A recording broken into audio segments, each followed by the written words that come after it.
Alors on reste sur notre question d'internaute Dioclétien qui prolonge cette question émergente en allant jusqu'en Asie, hors Chine.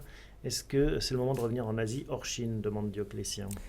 Alors écoutez, le Japon, clairement, je suis très sceptique sur l'évolution de la situation de l'économie japonaise. Là, on a du mal à comprendre, ça ne redémarre pas.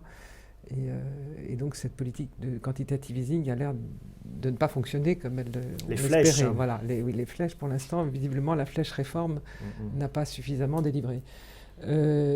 Sur le reste de l'Asie, c'est clair que dans le cadre du ralentissement, dans un environnement de fort ralentissement de l'industrie en Chine, l'ensemble de l'Asie est pénalisé et on voit d'ailleurs les chiffres du commerce international en chute libre. Donc je crains que malheureusement les émergents aient une période en Asie et une période un peu difficile.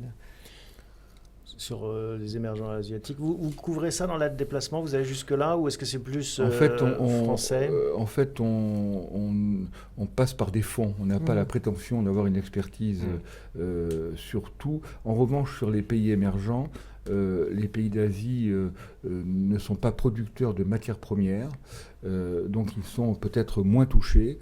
Et il faudra suivre parce qu'on aura peut-être des bonnes surprises, des rebonds, notamment dans le secteur des services. C'est vrai que le secteur industriel est très touché, mais on aura peut-être des bonnes surprises. Donc on va regarder des fonds qui seront capables de tirer parti finalement